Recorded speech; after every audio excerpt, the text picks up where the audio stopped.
नमस्कार दोस्तों, आपका स्वागत है जीएस विद संजय में। आज हम पढ़ेंगे इकोनॉमिक्स, जिसे हिंदी में अर्थशास्त्र बोलते हैं।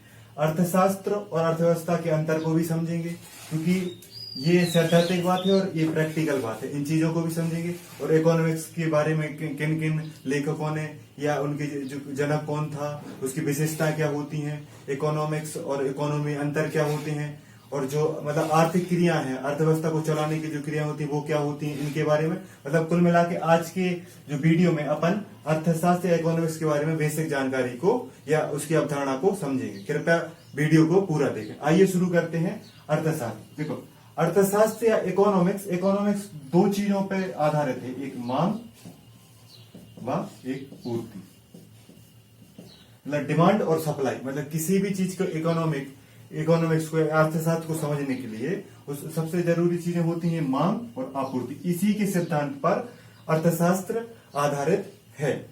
आपको ये चीज याद रखनी, मतलब अर्थशास्त्र का बेसिक नियम क्या है, डिमांड और सप्लाई। मतलब किसी की मांग होगी, उसी को कोई पूर्ति करता है। व्यापार में क्या होता है कि ग्राहक की मांग होती है, उसकी पूर्ति कौन करता है, दुकानदार। तो इसी प्रकार जो सरकार क्या करती है, पूर्ति, मांग क्या होती है उसके नागरिकों की। तो डिमांड और सप्लाई पे ही सारी अर्थशास्त्र आधारित है। उसी के आधार पर विभिन्न देशों की, घर की, कंपनी की अर्थव्यवस्था निर्धारित की जाती है। तो इस चीज को आपको याद रखना है। अर्थशास्त्र का बेसिक नियम किस पे आधारित है, मांग व पूर्ति पे, जिसे अपन डिमांड एंड सप्लाई का रूल कहते हैं। आइए अब शुरू करते हैं कि अर्थशास्त्र क्या है।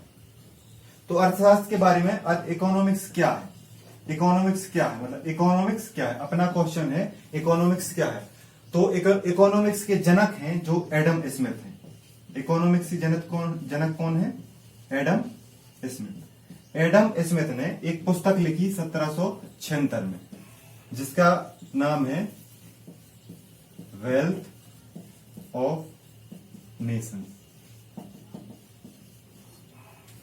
इकोनॉमिक्स के जनक एडम स्मिथ, उनने एक पुस्तक लिखी वेल्थ ऑफ नेशन का 1776 में। उसमें इनने समझाया कि इकोनॉमिक्स धन का विज्ञान। इकोनॉमिक्स क्या है, या अर्थशास्त्र का है, धन का विज्ञान। इनने इकोनॉमिक्स को क्या कहा है, धन का विज्ञान। किसमें कहा है, अपनी पुस्तक में। मतलब एडम स्मिथ ने अर्थशास्त्र या इकोनॉमिक्स को समझाने के लिए, उसके लिए जो वाक्य प्रयोग किया, उन्होंने कहा कि अर्थशास्त्र धन का विज्ञान है। आपको विज्ञान में पता है कि विज्ञान वही चीज है जो पुष्टि करता है, मतलब अपने कारण कार्य संबंधों की पुष्टि करता है, उसे अपन विज्ञान कहते हैं, है ना। विज्ञान में प्रामाणिकता होती है। तो उन्होंने इकोनॉमिक्स को धन का शास्त्र या धन का विज्ञान बताया। उन्होंने उसमें सारी चीजें स्पष्ट की कि कैसे इकोनॉमिक्स धन का विज्ञान है, मतलब उसमें सारी चीजें किस प्रकार से चलती हैं। इसीलिए इकोनॉमिक्स जाने कैसे कहा जाता है, एडम स्मिथ। उन्होंने कौन सी पुस्तक के लिए, वेल्थ ऑफ नेशन। ये क्वेश्चन कई बार पूछता है, कब लिखा, 1976 में। तो आपसे कोई पूछे इकोनॉमिक्स क्या है, तो इकोनॉमिक्स एडम स्मिथ के अनुसार धन के विज्ञान को इकोनॉमिक्स कहा जाता है। आपको व्यक्ति का नाम जरूर मेंशन करना है कि एडम स्मिथ के अनुसार धन के विज्ञान को क्या कहते हैं, अर्थशास्त्र कहते हैं। तो एक परिभाषा किसके अनुसार हो गई, एडम स्मिथ के अनुसार। एडम स्मिथ ने क्या कहा, अर्थशास्त्र को धन का विज्ञान। ये बात आपको याद रखनी है। और एडम स्मिथ की पुस्तक का नाम क्या है, वेल्थ ऑफ नेशन। अगर पुस्तक का पूरे नाम की बात करें तो an inquiry into the nature and causes wealth of nation, ये उनके पूरा नाम है, लेकिन फेमस किस नाम से हो, वेल्थ ऑफ नेशन से। इसके बाद दूसरे एक अर्थशास्त्री हुए 19वीं शताब्दी में, 1890 के समय में उन्होंने एक पुस्तक लिखी, उनका नाम है अल्फ्रेड मार्शल। उनका नाम क्या है, एक और अर्थशास्त्री हुए 1890 में, उन्होंने एक पुस्तक लिखी, लिखने वाले का नाम क्या है, अल्फ्रेड मार्शल। अल्फ्रेड मार्शल ने एक पुस्तक लिखी जिसका नाम है principle of economics, principles of economics. मतलब इकोनॉमिक्स की सिद्धांत नाम की पुस्तक 1890 में किसने लिखी, एक प्रसिद्ध अर्थशास्त्री अल्फ्रेड मार्शल ने। इनने बताया कि अर्थशास्त्र मानव का कल्याण है। मतलब इकोनॉमिक्स क्या है, मानव का कल्याण। क्या है, अर्थशास्त्र। मतलब इकोनॉमिक्स क्या है, मानव का कल्याण। इकोनॉमिक्स पढ़ने का उद्देश्य, इकोनॉमिक्स के नियम, इकोनॉमिक्स सिद्धांत, इकोनॉमिक्स की थ्योरी, सारी चीजें इस बेस्ड पे है कि मानव का उससे कल्याण हो सके। अगर टैक्स लगाया जाता है, टैक्स बढ़ाया जाता है, घटाया जाता है, वो किस बेस पे कि मानव का कल्याण हो सके। आपको बैंकिंग सुविधा दी जा रही है, आपके लिए आरबीआई की स्थापना की जा रही है, विभिन्न अंतर्राष्ट्रीय जैसे वर्ल्ड बैंक वगैरह की स्थापना की जा रही है, जो इकोनॉमिक्स से जो भी संबंधित चीजें उनके मूल में जो उद्देश्य होता है वो क्या होता है, मानव का कल्याण। तो इन्होंने अल्फ्रेड मार्शल साहब ने एक पुस्तक लिखी, प्रिंसिपल ऑफ इकोनॉमिक्स, मतलब प्रिंसिपल के सिद्धांत में उन्होंने बताया कि कोई भी सिद्धांत इसी सिद्धांत पर कार्य करता है कि उससे मानव का कल्याण हो सके। कोई भी सीए है वो पैसे इसलिए बचा सकता है जिससे पैसे को बचा के किसी और मानव कल्याण में कार्य लगाए जा सके। अतः मानव कल्याण पर ही आधारित क्या है, मतलब मानव कल्याण के आधार पर धन के उपयोग को करने को क्या कहते हैं, अर्थशास्त्र कह सकते हैं। तो एडम स्मिथ साहब ने उसको धन का विज्ञान कहा, अल्फ्रेड मार्शल ने क्या कहा कि मानव कल्याण ही अर्थशास्त्र है। ये बात आप याद रखनी है। अल्फ्रेड मार्शल की पुस्तक का नाम क्या है, प्रिंसिपल ऑफ इकोनॉमिक्स, कब लिखी, 1890 में। इसके बाद अगर अपन दोनों परिभाषाओं के आधार पर और विभिन्न पुस्तकों की परिभाषाओं के आधार पर अगर इकोनॉमिक्स की परिभाषा बना, मतलब अपन ने जो महापुरुषों ने अर्थशास्त्रियों कहा वो तो अपन ने देख लिया, दो लोगों के बारे में हजारों लोगों ने कहा, लेकिन दो महत्वपूर्ण लोगों के बारे में अपन ने देख लिया। अब अगर अपन परिभाषा की बात करें काय की, इकोनॉमिक्स की, तो इकोनॉमिक्स की परिभाषा में दो चीज महत्वपूर्ण है। एक दुर्लभ संसाधन और एक उसका उचित आवंटन। तो आपको ध्यान देना होगा कि अर्थशास्त्र मतलब अर्थशास्त्र का उद्देश्य है, जैसे कि अपन ने परिभाषा में देखा, धन का विज्ञान है और मानव का कल्याण। अब मानव का कल्याण करना है, लेकिन सबके पास क्या है कि अगर अपन देखें पृथ्वी पर संसाधन सीमित है, संसाधन क्या है, सीमित, लेकिन असीमित क्या है, मांग। असीमित क्या है, मांग। इसी सिस्टम पे इकोनॉमिक्स चलता है। तो संसाधन किस प्रकार के हैं, सीमित, मतलब आपके पास पृथ्वी भूमि सीमित है, आपके पास लोग सीमित है, खनिज संसाधन क्या है, सीमित है, और मांग क्या है, असीमित। एक व्यक्ति को आप 4 कंप्यूटर चलाने दे दो, 10 फोन चलाने दे दो, 100 जोड़ी कपड़े पहने दे दो, उसकी पूर्ति नहीं हो पाती। उसकी लोगों की गरीबी बढ़ रही है, बेरोजगारी बढ़ रही, तो संसाधनों की मांग असीमित है, मतलब किसी की संसाधनों की मांग की पूर्ति नहीं की जा सकती। इसी व्यवस्था को इस तरह कि मानव का कल्याण हो सके, उस व्यवस्था को चलाने की मतलब सीमित संसाधन, दुर्लभ संसाधनों का उचित आवंटित करना ही इकोनॉमिक्स है। आपसे पूछा जाए कि आप इकोनॉमिक्स की परिभाषा बताइए, तो दुर्लभ संसाधनों का उचित आवंटन जिससे मानव का कल्याण किया जा सके उसे ही अर्थशास्त्र कहते हैं। समझ में आया? इन दो शब्दों को ध्यान रखना है कि संसाधन सीमित है, दुर्लभ संसाधनों का उचित आवंटन जिससे मानव का कल्याण किया जा सके उसे ही अर्थशास्त्र या इकोनॉमिक्स कहते हैं। ये बात आपको याद रखना है। अगर इसकी अपन परिभाषा लिख लें, किसी देश में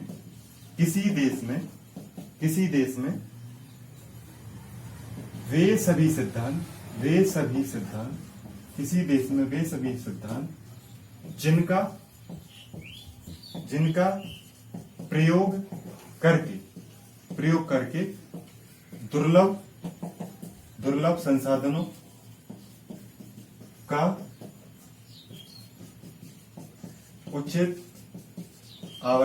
संसाधनों का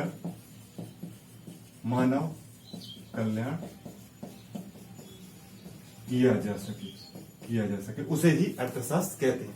मतलब किसी देश में वे सभी सिद्धांत जिनका प्रयोग करके दुर्लभ संसाधनों का उचित आवंटन कर मानव कल्याण किया जा सके उसे ही आप इकोनॉमिक्स कहेंगे। तो ये अपनी इस इकोनॉमिक्स की बेसिक परिभाषा। इसको आप समझ लेंगे तो अर्थशास्त्र में क्या चीजें क्यों पढ़ाई जाती हैं, क्यों उनका अध्ययन होता है, क्यों सारी चीजें शामिल की जाती हैं, ये आप सारी चीजें समझ जाएंगे। अब यहाँ पे एक चीज आती है, अपन ने अर्थशास्त्र के बारे में पढ़ लिया, अब अपन को देखना है कि अर्थशास्त्र और अर्थव्यवस्था में क्या अंतर है। मतलब अर्थशास्त्र तो पढ़ लिया, इकोनॉमिक्स, अब इकोनॉमी की बात कर रहे हैं। अर्थशास्त्र देख लिया है, अब अपन को क्या चीजें देखना है कि अर्थशास्त्र और अर्थव्यवस्था। तो पहले अर्थव्यवस्था की अपन परिभाषा देख लेते हैं। तो अर्थव्यवस्था में क्या होता है, एक अर्थ मतलब धन, व्यवस्था मतलब तंत्र। तो व्यवस्था का तंत्र ये क्या वो कहलाता है, अर्थव्यवस्था। तो अर्थव्यवस्था में क्या होता है कि धन होता है, नागरिकों के लिए संसाधन सीमित है,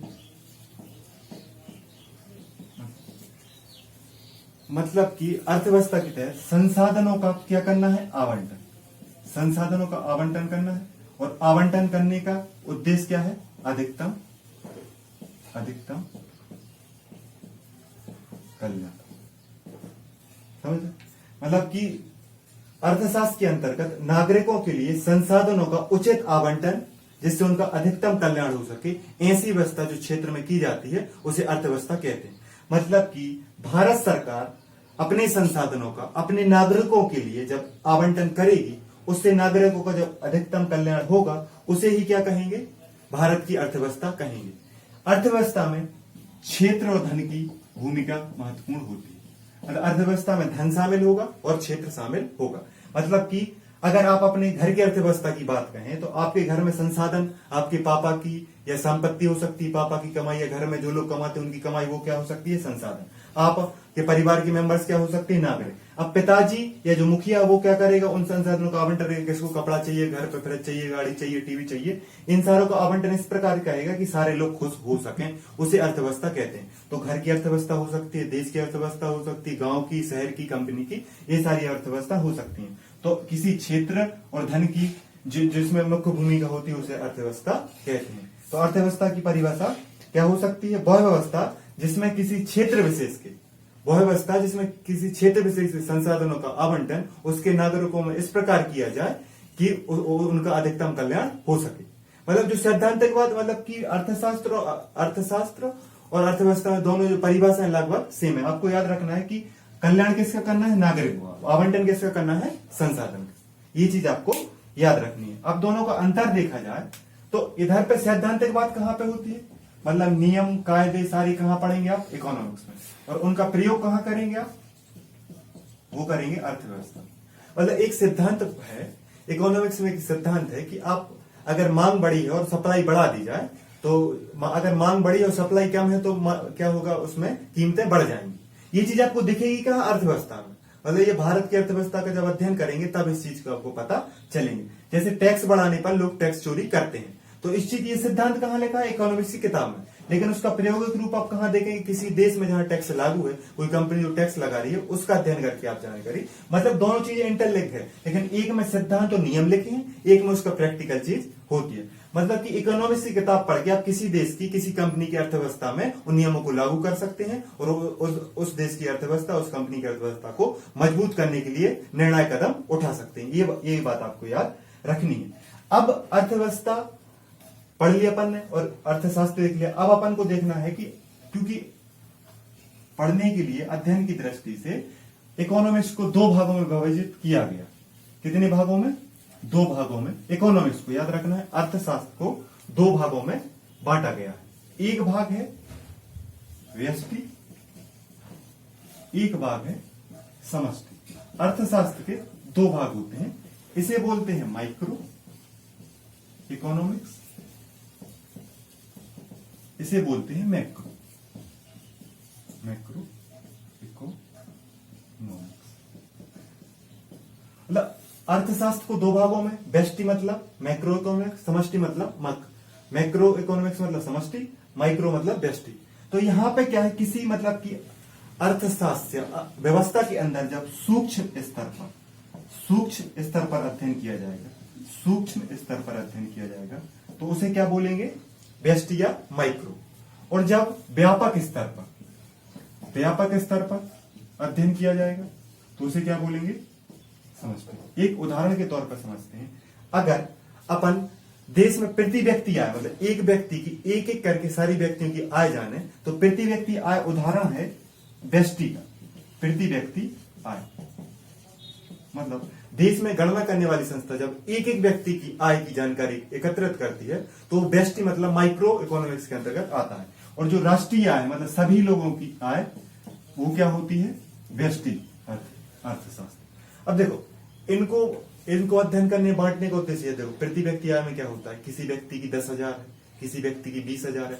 आप एक बेरोजगार व्यक्ति और एक अंबानी की आप बात करें प्रति व्यक्ति आय में, तो जमीन आसमान का फर्क है। लेकिन आप राष्ट्रीय आय में देखेंगे, अगर राष्ट्रीय आय की गणना की जाए तो प्रत्येक नागरिक जनसंख्या में जो आपकी जीडीपी है उसमें भाग दे देते हैं। तो राष्ट्रीय में क्या होता है कि अगर राष्ट्रीय में बोला जाए तो अंबानी और सबकी बराबर आय हो जाती है।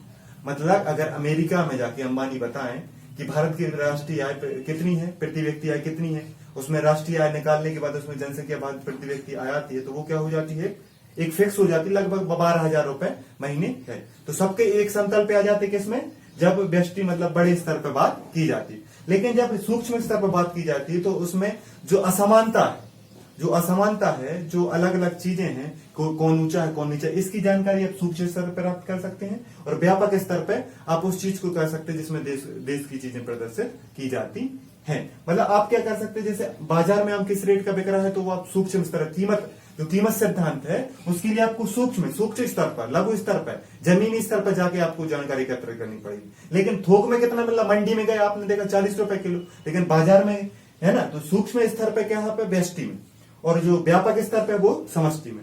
इधर पे इसमें क्या होता है, इसके अध्ययन की दृष्टि से, और जब आप प्रैक्टिकली रूप से जब अर्थशास्त्र के नियम अर्थव्यवस्था में लागू करते हैं, तो उसके अध्ययन से ही निकलता है कि आपको किस नियम को चालू रखना है, किस नियम में सुधार करना है, किस नियम में कहां गड़बड़ी हो रही है। ये अध्ययन ही, मतलब इकोनॉमिक्स के अध्ययन से ही पता चलता है कि अर्थव्यवस्था में क्या कमियां हैं, क्या सुधार करने की जरूरत है। इसलिए इकोनॉमिक्स के व्यष्टि और समष्टि भाग का महत्वपूर्ण स्थान है अर्थव्यवस्था में भी और इकोनॉमिक्स में। इन्हीं के आधार पर आप विभिन्न चीजों में सुधार ला सकते हैं। अब आपको अपने घर की अर्थव्यवस्था में या अपने गांव की या अपने शहर की अर्थव्यवस्था के बारे में जानना है, तो उसकी व्यष्टि स्तर को और समष्टि स्तर को समझना पड़ेगा, तभी आप असमानता को, गरीबी को, बेरोजगारी को, इन सारी चीजों को समझ पाएंगे।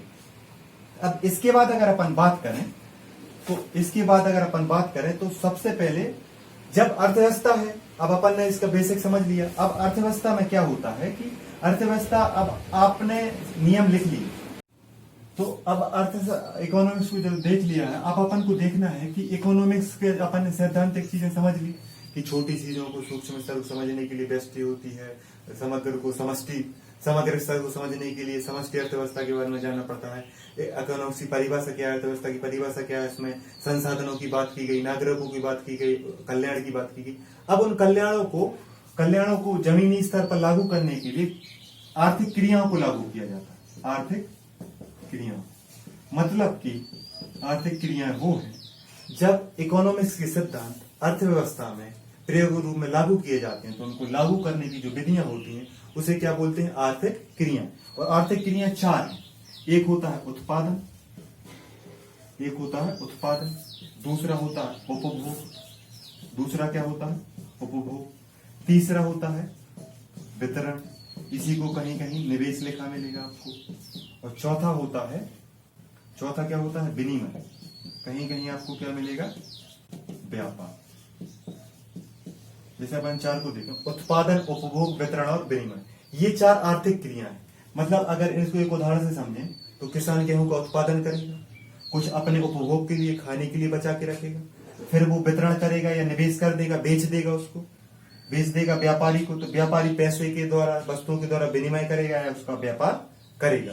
तो किसी आर्थिक क्रिया, मतलब कि किसान के गेहूं उगाने से लेके आपके इधर उस गेहूं का आटा बनना, डबल रोटी बनना, ये 4 चीज पहुंचने में जो क्रियाएं आती हैं, विभिन्न अलग अलग स्तरों पर जो क्रियाएं आती हैं आर्थिक क्रियाएं कहते हैं। मतलब इकोनॉमिक्स को संचालित करने के लिए आर्थिक क्रियाएं, जिनमें उत्पादन, उपभोग, वितरण और विनिमय शामिल है, के द्वारा अर्थशास्त्र की प्रक्रिया को पूरा किया जाता है और अर्थशास्त्र के नियम अर्थव्यवस्था में लागू कर दिए जाते हैं। इस प्रकार देश की अर्थव्यवस्था चलती है। तो आपको याद रखना आर्थिक क्रिया कौन कौन सी है। उत्पादन, जैसे इंग्लिश में प्रोडक्शन बोला जाता है, प्रोडक्शन। उत्पादन, उपभोग को क्या बोला जाता है, कंज्यूम या उत्पादन, उपभोग को कंजम्पशन। निवेश को क्या बोल सकते हैं, इन्वेस्टमेंट। और व्यापार को या विनिमय को क्या बोलते हैं, एक्सचेंज। किसी चीज की मतलब उत्पादन, उपभोग, वितरण और विनिमय, इन्हीं के आधार पर सारी चीज चलती है। कोई कंपनी लगती है तो वो आपको क्या निवेश कर रहा है, कोई व्यक्ति वो व्यापार करना चाहता है तो उपभोग की वस्तु बनाएगा, उसके लिए उत्पादन करेगा। ये चारों चीजें, कोई भी चीज, आप किसान की बात करें, आप जॉब की बात करें, आप कंपनी की बात करें, आप देश की बात करें, इन 4 आर्थिक क्रियाओं के इर्द गिर्द ही सारी अर्थव्यवस्था, सारे इकोनॉमिक्स घूमती है। इस चीज को आपको याद रखना है। उदाहरण के लिए मैंने अपने किसान का उदाहरण दिया कि वो गेहूं का उत्पादन करता है, स्वयं के उपभोग के लिए बचाता है, बाकी निवेश करता है और उसका आगे जो व्यापारी खरीदता है वो उससे व्यापार या विनिमय के द्वारा अपना लाभ कमाता है। इस चीज को आपको याद रखना है। अब जब उत्पादन करता है तो जब अर्थशास्त्र में देखा जाता है कि उत्पादन के 4 संसाधन माने गए। उत्पादन के कितने संसाधन है, 4। मतलब उत्पादन करने के लिए आपको 4 संसाधन की जरूरत है। सबसे पहला संसाधन है भूमि, दूसरा संसाधन है श्रम, तीसरा संसाधन है पूंजी और चौथा संसाधन है उद्यम अपन ने जब इकोनॉमिक्स शुरू होती है तो आर्थिक क्रियाएं करना है। अब किसान को मान लो उदाहरण से समझे, किसानी के उदाहरण से समझे, तो किसान को आर्थिक क्रिया करना है, तो उसकी आर्थिक क्रिया में पहला है उत्पादन। उसको चारों आर्थिक क्रिया पूरी कर उत्पादन पूर्ण करना है, तो उत्पादन पूर्ण करने के लिए उसको इन 4 चीजों की जरूरत होगी। एक खेत चाहिए पड़ेगा जिसे भूमि बोलेंगे, उसको मेहनत करनी पड़ेगी जिसे श्रम बोलेंगे, उसे पूंजी चाहिए पड़ेगी, पूंजी मतलब धन और तकनीक, मतलब जो भी हल उपयोग कर रहा है तो वो उसकी पूंजी है, थ्रेसर उपयोग कर रहा है, ट्रैक्टर उपयोग कर रहा है, जो भी उसकी वो क्या है उसकी पूंजी। और कौन सी फसल बे रहा हो, किस तरीके से वो मेहनत कर रहा है, कौन सा रिस्क ले रहा है, वो उसकी उद्यमशीलता है। मतलब कि उसको सोयाबीन बेना, गेहूं बेना, चना, ये सारी चीजें कौन सी चीज करना है उसकी उद्यमशीलता, रिस्क लेने की क्षमता को उद्यमशीलता बोलते हैं। जब वो ये 4 चीजों की पूर्ति करेगा, मतलब उत्पादन की जो संसाधन है 4, उत्पादन की जो संसाधन उनको पूर्ण करेगा, तब वह आर्थिक क्रिया की पहली क्रिया उत्पादन को पूर्ण कर पाएगा, तभी आर्थिक क्रिया आगे बढ़ेंगी, उसी के प्रकार अर्थव्यवस्था पर प्रभाव पड़ेगा। इसलिए जब मानसून नहीं आता है, जब फसल उत्पादन नहीं हो पाता है, जब कंपनी का सामान नहीं बिकता है, तो ये आर्थिक क्रिया क्या होती, बाधित होगी। एक कंपनी उत्पादन करके तो रख लिया, लेकिन उसने कुछ बाकी चीजें नहीं कर पाई, तो इसमें अर्थव्यवस्था बाधित होती है और अर्थव्यवस्था की ग्रोथ रुकती है। तो अपन ने देखा आर्थिक क्रिया कौन कौन सी, उत्पादन, उपभोग, वितरण और विनिमय। तो उत्पादन के 4 साधन क्या है, 4 संसाधन, भूमि, श्रम, पूंजी और उद्यमशीलता। तो भूमि से हमेशा व्यक्ति को क्या मिलता है, लगान या किराया। श्रम से हमेशा क्या मिलती है, मंजूरी या मजदूरी। पूंजी से क्या मिलता है, ब्याज। और उद्यमशीलता से क्या मिलता है, लाभ। पूंजी क्या होती है, धन प्लस।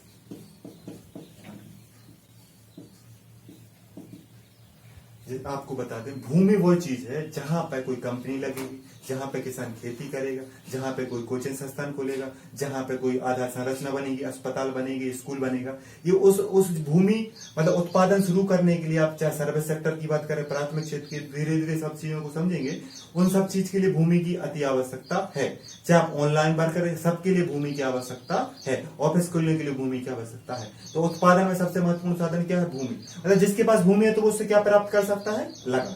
या उससे क्या प्राप्त कर, मकान मालिक क्या भूमि से प्राप्त करता है, किराया। किसान भी उससे किराया प्राप्त कर सकता है, कंपनी उससे रेंट प्राप्त करती है, सरकार उससे रॉयल्टी प्राप्त करती है ना। तो भूमि से क्या प्राप्त होता है, लगान। कई बार क्वेश्चन पूछ लेते हैं कि उत्पादन के साधन भूमि से क्या प्राप्त किया जा सकता है, तो आपको याद रखना है लगान या किराया। श्रम से क्या प्राप्त, अगर कोई श्रम करेगा, कोई लेबर कोई अपने मेहनत करेगा, तो उसको क्या प्राप्त होगी, मजदूरी। उसको क्या प्राप्त होगी, उससे मजदूरी।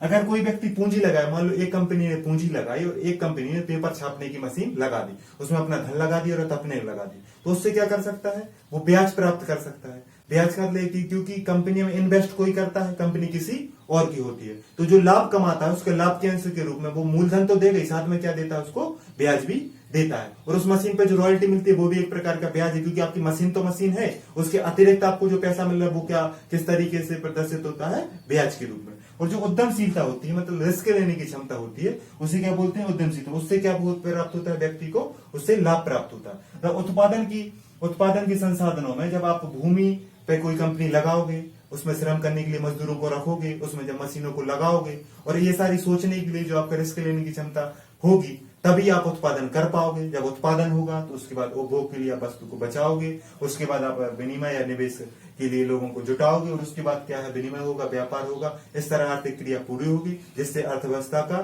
संचालन होगा। इससे किसी देश का, किसी कंपनी का, किसी घर का अर्थव्यवस्था ठीक होगी और लोगों का मानव का कल्याण हो सकेगा। इसीलिए इन सारी चीजों में आप देख रहे हैं ये नियम परफेक्ट है, मतलब उत्पादन होगा तभी उपभोग होगा। ये जो नियम है इसीलिए उसको धन का विज्ञान कहा गया, एडम स्मिथ के द्वारा, इसीलिए उसको धन का विज्ञान कहा गया। मानव कल्याण के सारे काम किसके लिए हो रहे हैं, मानव कल्याण के लिए। आप कोई टेक्नोलॉजी का प्रयोग कर रहा है, कोई टैक्स कम कर रहा है, बढ़ा रहा है, या बीमा की बात हो रही, बैंक खोलने की बात हो रही, ये सारा उद्देश्य क्या है, मानव कल्याण। इसीलिए अपन उन दोनों लोगों की बात की, एडम स्मिथ, धन का विज्ञान, क्योंकि ये प्रोसेस एक वैज्ञानिक प्रोसेस है और उद्देश्य मानव कल्याण। अल्फ्रेड मार्शल की बात क्या है, मानव कल्याण ही अर्थशास्त्र है। तो अपन ने आज देखा अर्थशास्त्र की परिभाषा, आर्थिक क्रियाएं कौन कौन सी होती हैं, और उत्पादन के संसाधन। इस चीज को अपन, ये अर्थशास्त्र के लिए महत्वपूर्ण चीजें थी। बाकी चीजें अपन अगले वीडियो में देखें। इन 4 चीजों को समझ जाएंगे तो अपन जीडीपी क्या होती है, राष्ट्रीय आय क्या होती है, बैंक आरबीआई की स्थापना क्यों हुई, बीमा क्षेत्र में क्यों मतलब बीमा को किस प्रकार से महत्वपूर्ण माना जा रहा है वर्तमान की आपातकालीन स्थिति आने के चक्कर में, इस सारी चीजों को समझने में आपको आसानी मिलेगी। देखते रहिए, जुड़े रहिए जीएस विद संजय से। नमस्कार। घर पर रहिए और सुरक्षित रहिए।